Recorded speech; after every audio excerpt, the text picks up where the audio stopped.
And notice that in the effort to talk about it, it can happen that the hand kind of falls off the switch. Think of it Mm-hmm. as a dead man switch on a train. In order to make the train go, you've got to keep your hand on the switch. As soon as you die, that's why it's called a dead man switch. You take your hand off the switch, the train stops. There's a reason for that. It's so they won't have train wrecks when engineers die of heart attacks. So you also have dead man switch on a self propelled lawnmower. Um, it's a safety function.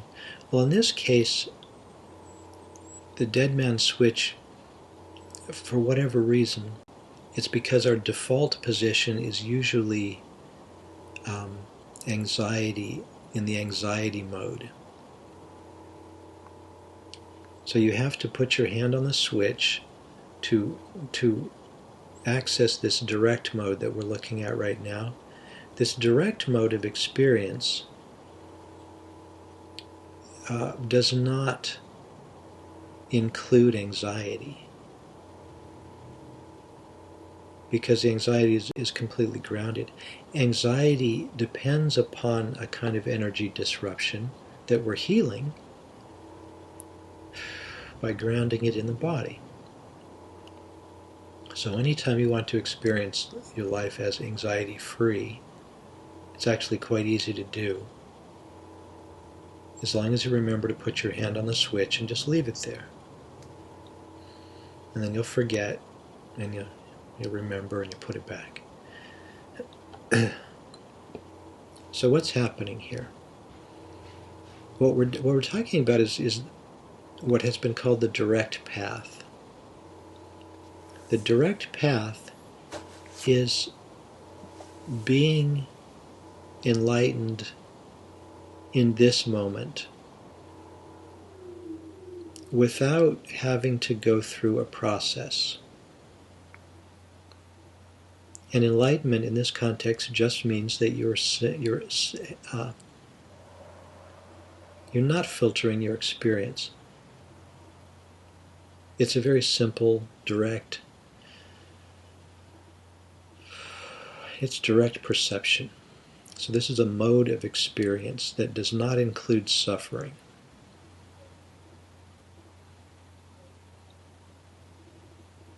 It's very easy, very simple.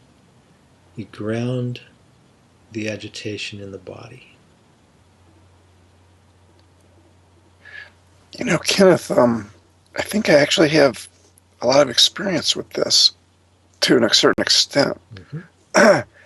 And I think it's probably one of the reasons why I sat so faithfully for so many years was that I was getting that effect, but it was from that other kind of meditating, like Soto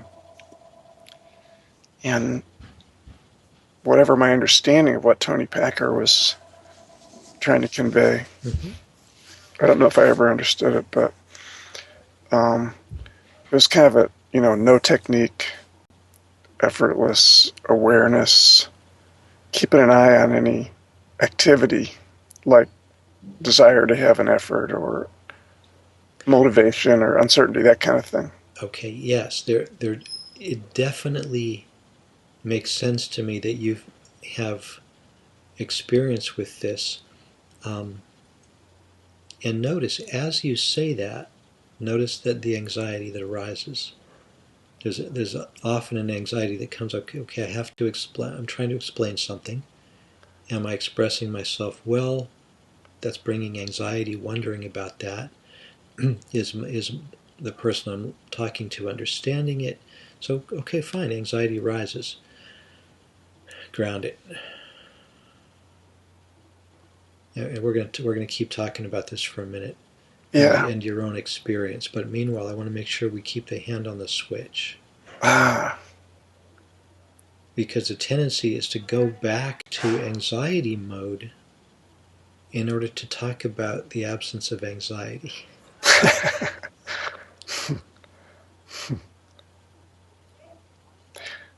um.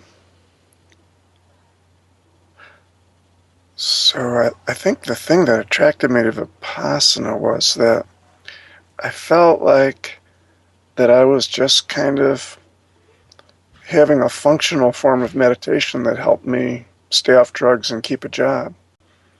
Um, well, it was more than that at times. Um, but I didn't feel like I had good, insight, investigation, continuity off the cushion.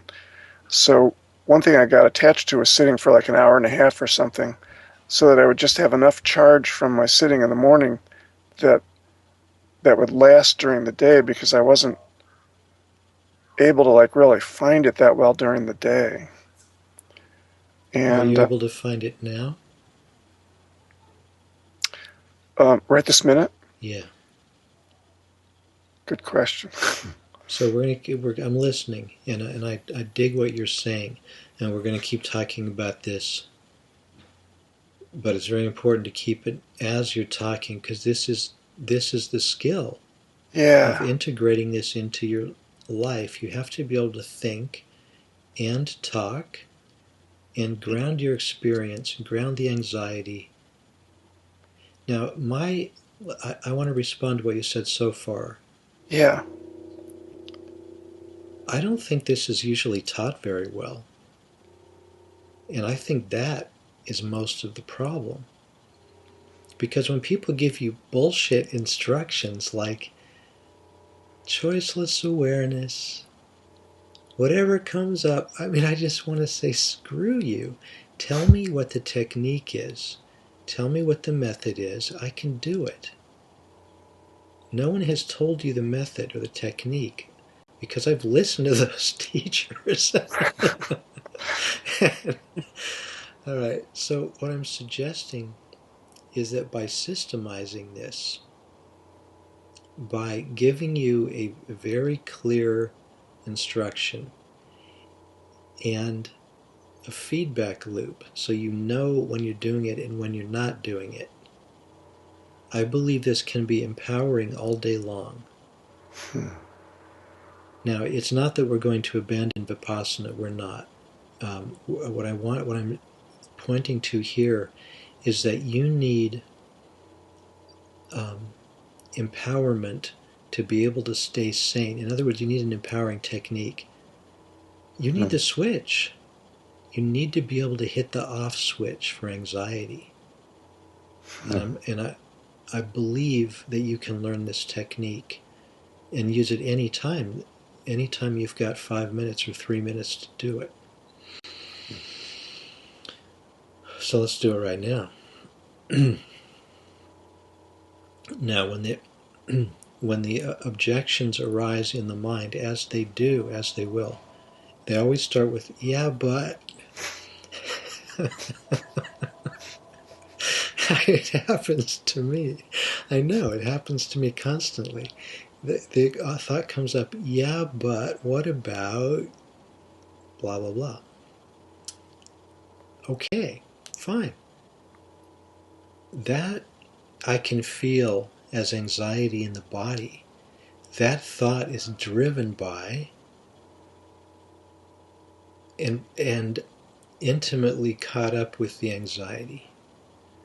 So as soon as I hear the "yeah but," that's my cue.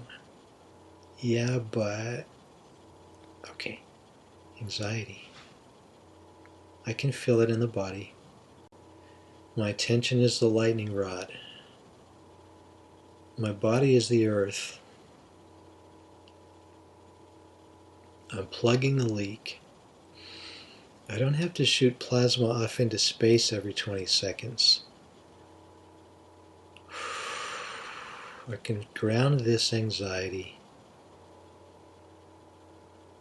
Okay, now, there's one more component to this that helps you with the feedback loop to know, well, am I doing it or not? This is a perennial question. You can tell by the way things look. So, for example,